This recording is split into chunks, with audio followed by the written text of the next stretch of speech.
الگ الگ ان کے بھی ہیں۔ اب یہ روح جو ہے جسے روح کہتے ہیں، یہ ایک جسم میں جب داخل ہوتی ہے تو نکلنے کے بعد پھر وہ دوسرے جسم میں داخل نہیں ہو سکتی۔ روح کا حال یہ ہے، یہ جو لوگوں کا کچھ لوگ کا عقیدہ ہے نا کہ جنم جنم میں آدمی یعنی کہ روح جسم بدلتا رہے گا اور روح وہی ہوگی، ایسا نہیں ہے۔ تو اللہ کے یہاں جب ایک روح لوٹ کر چلی جاتی ہے تو دوبارہ پھر اس کو کسی اور جسم میں داخل نہیں کیا جاتا، بلکہ وہ اللہ کے پاس پہنچ جاتی ہے۔ اب یہ جو لوگوں کا عقیدہ ہے نا کہ جو ایکسیڈنٹ سے مر رہے اور جو پھانسی لے کر مرے اس کی روح بھٹکتی رہتی ہے، ایسا اسلامی کوئی نظریہ نہیں ہے۔ سب کی روحیں اللہ کی طرف قبض کی جاتی ہے، وہ واپس لوٹتی ہے۔ یہ جو اگر آپ کبھی دیکھتے ہیں تو یہ ناپاک اور شریر جنات تمہارے عقائد کو متزلزل اور مذبذب کرنے کے لیے ایسی شکلوں میں آتے ہیں جس کی وجہ سے آپ کا عقیدہ کمزور ہو یا آپ گمراہی کی طرف جائیں، اس طرح کی وہ شرارت کرتے ہیں۔ لیکن کوئی بھی بندہ مرنے کے بعد اس کی روح اللہ کی یہاں جب وہ واپس جاتی ہے، ہاں اگر اللہ اس کو اجازت دے۔ اچھا، یہ جو اجازت ہوتی ہے نا یہ مومنوں کی روحوں کو ہوتی ہے کہ وہ جہاں چاہیں جائیں اللہ کے اذن سے۔ اسی لیے ابھی تھوڑی دیر پہلے جو محفل تھی میں نے بتایا کہ مومنوں کی روحیں مخصوص موقع پہ جیسے جمعرات ہے، جمعہ ہے، پیر ہے، شب برات ہے اور مواقع پر وہ روحیں اپنے گھروں کو آتی ہے اللہ کے اذن سے۔ اس پر امام اہل سنت کا پورا رسالہ موجود ہے۔ شرح الصدور میں امام جلال الدین سیوطی نے بھی لکھا ہے کہ وہ روحیں آتی ہے اور اچھا روحیں جو ہے اس کے آل اولاد کیا کر رہی ہے اس سے بھی وہ واقف ہوتے ہیں۔ اسی طرح جب ہم کسی کی قبر پر جاتے ہیں تو روح مسرور ہوتی ہے، جتنی دیر تک ہم بیٹھتے ہیں ان کو اچھا لگتا ہے۔ قبروں کے پاس ہم جتنی دیر تک بیٹھتے ہیں انہیں اچھا لگتا ہے، ان کو سکون ملتا ہے۔ اگر کوئی چہیتا کوئی پیارا آتا ہے تو وہ اس سے خوش بھی ہوتے ہیں۔ یہ روح کا معاملہ ہے۔ تو روح نہ جسموں میں کنورٹ ہوتی ہے، نہ تبدیل ہوتی ہے، نہ ایک دوسرے کے جسم میں داخل ہوتی ہے۔ ایسا نہیں ہے کہ کوئی دنیا میں اچھا عمل کرے گا تو اچھا عمل کرنے کے بعد اب وہ اگلے جنم میں بادشاہ بن کے آئے گا، ایسا کچھ نہیں ہے۔ برا عمل کرے گا تو کتا خنزیر بن کے آئے گا، ایسا کچھ نہیں ہے۔ اچھا عمل کرے گا تو اللہ کے یہاں وہ نیکی اور اجر پائے گا، برا عمل کرے گا تو اس کو عذاب ملے گا۔ یہ روح کے بارے میں آپ سمجھ گئے۔ اب اس کے بعد اسی روح کی جدائی کو موت کہتے ہیں۔ مرتا انسان کا جسم ہے، روح نہیں مرتی، ٹھیک۔ اب روح کے نکلنے کا وقت جب آتا ہے اسی کو موت کہتے ہیں۔ اور موت کے بارے میں یہ ہے کہ اللہ کے رسول علیہ السلام فرماتے ہیں کہ موت کے کچھ قاصد ہوتے ہیں۔ موت کیا ہے؟ یہ ملک الموت، موت کا ایک فرشتہ ہے، حضرت اسرائیل علیہ السلام۔ ان کی ڈیوٹی ہے روح کا قبض کرنا، روح کو نکالنا۔ ان کو یہ ڈیوٹی کیوں سونپی گئی؟ جب اللہ نے آدم علیہ السلام کو پیدا کرنا چاہا تو اللہ تبارک و تعالی نے وہ زمین سے مٹی لینے کے لیے حضرت جبریل کو بھیجا۔ جبریل علیہ السلام مٹی لینے کے لیے آئے تو زمین رونے لگی کہ آپ یہ مٹی نہ لے جائیں، کیونکہ اگر اس سے آدم بنتے ہیں تو اب آدم کی اولاد ہوگی، اس میں کچھ نیک ہوں گے کچھ بد ہوں گے، تو ہوگا یہ کہ کچھ جنت میں جائیں گے کچھ جہنم میں جائیں گے۔ تو مجھے یہ منظور نہیں ہے کہ میرا کچھ حصہ جنت میں جائے اور میرا کچھ حصہ جہنم میں جائے۔ جب زمین گڑ گڑانے لگی، گریا کرنے لگی تو حضرت جبریل کو ترس آ گیا اور وہ واپس آ گئے۔ اللہ نے کہا لائے مٹی، کا مولا وہ تو بہت گڑ گڑا رہی تھی، مجھے ترس آیا اس لیے میں واپس آیا۔ اللہ نے فرمایا ٹھیک ہے۔ پھر اللہ تعالیٰ نے حضرت میکائیل کو بھیجا، وہ مٹی لینے آئے، زمین نے بھائی اس سے زیادہ گڑ گڑایا، ان کو بھی ترس آیا، وہ واپس ہو گئے۔ پھر اس کے بعد اسرافیل کو بھیجا، وہ آئے، پھر زمین نے بہت گڑ گڑایا، وہ واپس ہو گئے۔ پھر اللہ نے حضرت اسرائیل، جن کو ملک الموت کہتے ہیں، تمام فرشتوں میں یہ چار فرشتے افضل ہیں، جبریل علیہ السلام سید الملائکہ، میکائیل علیہ السلام، اسرافیل علیہ السلام، اسرائیل علیہ السلام، ان کو رسول ملائکہ کہتے ہیں۔ بہت افضل ہیں یہ لوگ، اللہ نے ان کے مرتبے بلند کیے ہیں۔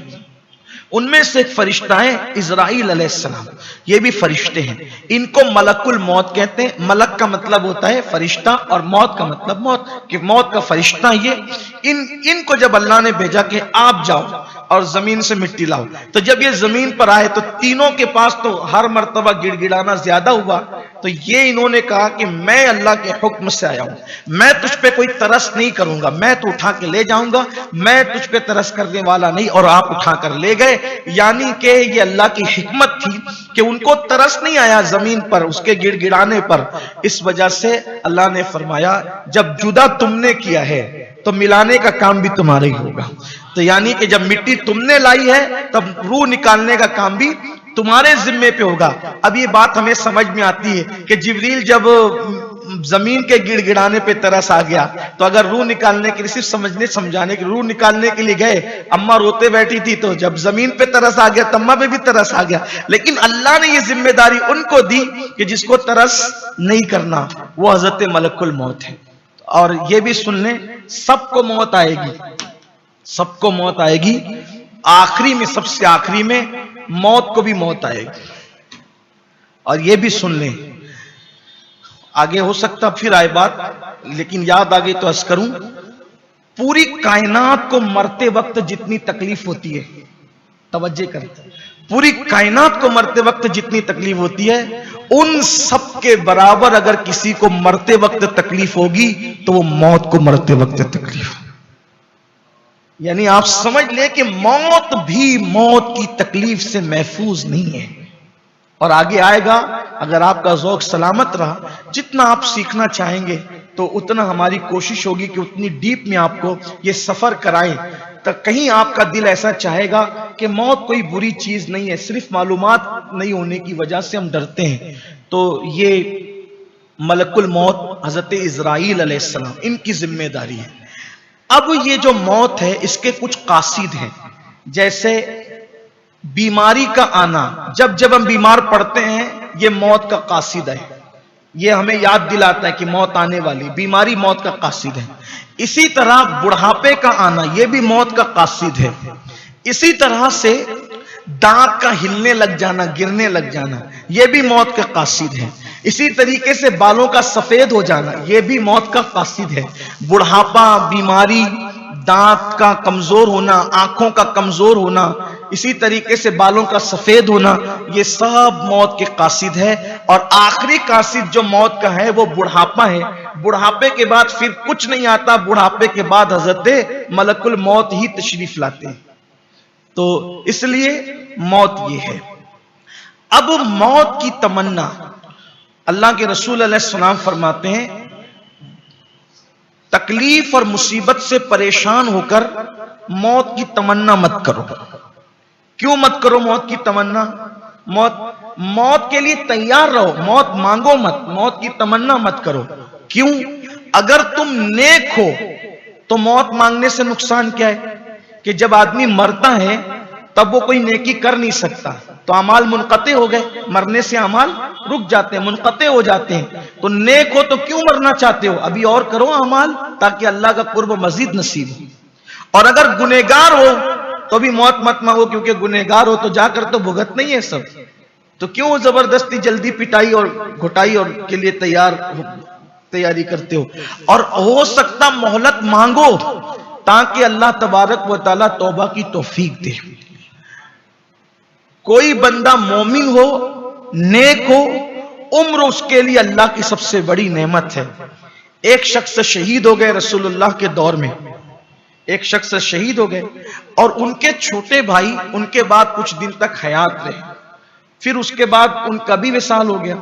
تو کچھ لوگوں نے شہید ہونے والے کی تعریف زیادہ کی، لیکن اللہ کے رسول علیہ السلام فرماتے ہیں مگر میں نے اس کے بھائی کو جنت میں اس سے بڑے درجے پر دیکھا. صحابہ نے پوچھا یا رسول اللہ وہ کیوں؟ تو آقا نے فرمایا اس لیے کہ اس نے اس سے رمضان کے روزے زیادہ رکھے اور اس نے اتنی نمازیں زیادہ ادا کی، اس لیے زیادہ اعمال کی وجہ سے اس کے درجات زیادہ بلند ہوئے. تو یہ لمبی عمر ہونا بھی اللہ کی بڑی نعمت ہے. اگر نیکیوں کی توفیق کے ساتھ ہے تو بہت بڑی بات ہے. اور اگر جب وہ گناہ کر رہا ہے لفڑا کر رہا ہے، مسائل کر رہا ہے اور جرائم کر رہا ہے، خدا کو ناراض کر رہا ہے، تو پھر اس کی لمبی عمر اس کے لیے بہت نقصان دہ ہے۔ اس لیے موت نہیں مانگنا چاہیے، موت کے لیے تیار رہنا چاہیے، مشکلات تکلیف سے پریشان ہو کر موت کی دعا نہیں کرنا چاہیے۔ اچھا، جب آدمی موت کی دعا کرتا ہے، ہو سکتا ہے قبول ہو گئی، تو پھر موت تو آئی جانی ہے، اور پھر موت آئی تو پھر سب ختم ہی ہے۔ قیامت جب آئے گی جو جب مر گیا تبھی اسی کی قیامت گویا کہ آ گئی۔ تو موت کی تمنا نہیں کرنا چاہیے، موت سے نفرت بھی نہیں کرنا چاہیے، موت مانگنا بھی نہیں چاہیے، لیکن موت کے لیے تیار رہنا چاہیے۔ ایک مقام ایسا آتا ہے کہ جہاں موت کی تمنا کرنے کی اجازت ہوتی، یعنی وہاں موت کی تمنا آپ کر سکتے ہیں، جیسے ایمان خطرے میں ہو، فتنوں کا دور ہو، جیسے حضرت ابو ہریرہ نے تمنا کی کہ اللہ مجھے سن 60 ہجری کا دور مت دکھانا، تو وہ یزید کی حکومت کا دور امارت الصبیان کہہ کر اس سے پناہ مانگ رہے تھے، راس 60 سے پناہ مانگ رہے تھے۔ اللہم انی اعوذ بکا من راس 60 و امارت الصبیان، او کما قال، کہ اللہ میں سن 60 ہجری اور بچوں کی حکومت سے تیری پناہ مانگتا ہوں۔ تو حضرت ابو ہریرہ نے گویا کہ وہ دور دیکھنا پسند نہیں کیا، تو آپ نے فتنوں کی وجہ سے موت مانگی، اور پھر اللہ نے سن 60 سے پہلے ہی حضرت ابو ہریرہ کو اٹھا لیا۔ تو اسی طریقے سے فتنوں کے خوف سے اگر ایمان کی حفاظت کے لیے کوئی موت مانگے، جیسے اللہ کے رسول علیہ الصلوۃ والتسلیم فرماتے ہیں کہ ایک دور آئے گا کہ کوئی قبر سے گزرے گا فتنوں کے دور میں، تو وہ تمنا کرے گا کہ کاش اس قبر والے کی جگہ اس قبر کے اندر میں ہوتا تاکہ میں فتنوں سے محفوظ رہتا۔ تو اس طرح سے ایمان عقیدے کے تحفظ کے لیے اگر کوئی موت مانگتا ہے تو اس کے جواز کی بھی صورت علماء نے بیان کی ہے، لیکن دنیاوی حالات سے پریشان ہو کر کے موت مانگنے کی اجازت نہیں۔ جب دنیاوی حالات سے موت مانگنے کی اجازت نہیں ہے تو پھر خودکشی کرنے کی اجازت کیسے ہو سکتی ہے، پھر خود سے مرنے کی اجازت کیسے ہو سکتی ہے؟ تو یہ ایک چیز ہو گئی کہ موت مانگنا نہیں چاہیے اور موت کے لیے تیار رہنا چاہیے، لیکن اگر فتنے کا خوف ہو تو موت مانگی بھی جا سکتی ہے، اور اس کی کئی مثالیں موجود ہیں۔ ایک مرتبہ تعاون کی وبا پھیل گئی، اور جو وہ تعاون نہیں جاتا تھا اور لوگ بھاگتے تھے، تو ایک صحابی نے کہا کہ مولا یہ ان سب کو بچا لے اور یہ تعاون مجھ پر ڈال دے، اور اس کے بعد جو ہے آپ نے وہ دعا کی اور پھر آپ کو تعاون ہو گیا، اور پھر آپ اسی میں وصال فرما گئے۔ تو وصال سے پہلے کسی نے کہا کہ آپ نے کیوں مانگا یہ؟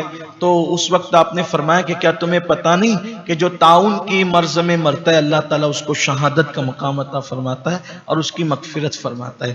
یہ آج کا ہماری پہلی محفل کا عنوان تھا کہ روح اور موت کیا ہے۔ موت، اسی کو یاد رکھیے، روح اور جسم کی جدائی کا نام موت ہے، اور حضرت اسرائیل علیہ السلام کو اللہ تعالیٰ نے یہ ذمہ داری سونپی ہے۔ اب ہم آئندہ انشاءاللہ تعالیٰ جب ہمارا پروگرام مرکز پہ ہوگا تو اس میں ہم اس پہ ڈسکس کریں گے کہ موت کیسے آتی ہے، اور جب کسی کو موت آئے تو ہمیں کیا کرنا چاہیے، اور موت کس طرح آتی ہے، اس پہ گفتگو ہوگی انشاءاللہ، اور پھر آگے کا یہ سلسلہ جاری رہے گا۔ اللہ تعالیٰ ہم سب کو عمل کی توفیق عطا فرمائے۔ گفتگو کے درمیان اگر کوئی غلطی ہو تو اللہ تعالیٰ معاف فرمائے۔ 7 جون سے لے کر 11 جون تک عملنیر کی سرزمین پہ 5 روزہ تربیتی اجتماع ہے، اور قافلہ 5 روز کے لیے جا رہا ہے، جس میں انشاءاللہ تعالیٰ فقیر قادری خود بھی جو ہے وہ ایک دن کے لیے شریک رہے گا قافلے میں۔ آپ سے گزارش ہے کہ جو لوگ جانا چاہتے ہیں تو وہ تمام حضرات مبلغین کے پاس اپنے نام درج کرائیں اور بڑی تعداد میں شریک ہوں۔ کم سے کم اپنی نماز درست کر لیجئے، اپنا وضو درست کر لیجئے، اپنا غسل درست کر لیجئے۔ آج کل تو لوگوں کا وضو بھی صحیح نہیں ہے، غسل بھی صحیح نہیں ہے، نماز بھی صحیح نہیں ہے، اس لیے آپ سے میری گزارش ہے کہ آپ اس کا خیال فرمائیں۔ جیسا کہ ہمارا ہر ہفتے کا یہ معمول بن گیا ہے کہ اجتماع کے اختتام پر ایک سوال کیا جاتا ہے، اور ماشاءاللہ مجھے خوشی ہے کہ جو لوگ اس میں حصہ لے رہے ہیں تعداد بڑھ رہی ہے، آپ کا شوق بھی بڑھ رہا ہے، جواب بھی آپ اچھے سے دے رہے ہیں۔ پچھلے ہفتے سوال ہوا تھا امین الامہ، امین امت کس صحابی کو کہا جاتا ہے؟ تو اس کا جواب ہے صحابی رسول حضرت سیدنا ابو عبیدہ ابن جراح کو کہا جاتا ہے امین الامہ. میرے آقا نے ان کو امین امت کا خطاب عطا فرمایا. اور اب آئندہ ہفتے کا جو سوال ہے وہ یہ ہے کہ حواری رسول کس صحابی کو کہتے ہیں. چونکہ اب یہ سیریز چلی ہوئی ہے صحابہ کے حوالے سے سوالات کی، تو آپ کی معلومات میں آ گیا امین الامہ کس کو کہتے ہیں. حضرت ابو عبیدہ ابن الجراح کو کہتے ہیں. اور یہ عشرہ مبشرہ ان 10 صحابہ میں سے ایک ہیں جن کو میرے آقا نے دنیا میں جنت کی بشارت دی تھی. آقا نے ایک دن بلایا اپنے صحابہ کو اور فرمایا کہ ابو بکر فی الجنہ، عمر فی الجنہ، عثمان فی الجنہ، علی فی الجنہ، سعد فی الجنہ، سعید فی الجنہ، ابو عبیدہ فی الجنہ. آقا علیہ الصلوۃ والتسلیم نے ان سب کو جو ہے وہ جنت کی بشارت عطا فرمائی. آقا کریم صلی اللہ علیہ وآلہ وسلم نے 10 صحابہ کو، تو ان 10 میں سے ایک ہے حضرت ابو عبیدہ ابن الجراح. تو زبیر فی الجنہ، طلحہ فی الجنہ. آقا کریم صلی اللہ علیہ وسلم نے ان 10 صحابہ کو جنت کی بشارت عطا فرمائی. ان میں سے امین الامہ حضرت ابو عبیدہ ابن الجراح ہیں. اور اب آئندہ ہفتے کا سوال کیا ہے؟ حواری رسول کس صحابی کو کہتے ہیں. میرے آقا نے فرمایا ہر رسول کا کوئی نہ کوئی حواری ہوتا ہے، میرا حواری فلاں بن فلاں ہے. آقا علیہ السلام نے فرمایا. تو وہ جو فلاں بن فلاں ہے اب آپ کو تلاش کرنا ہے وہ کون ہے جس کو میرے آقا نے حواری رسول فرمایا.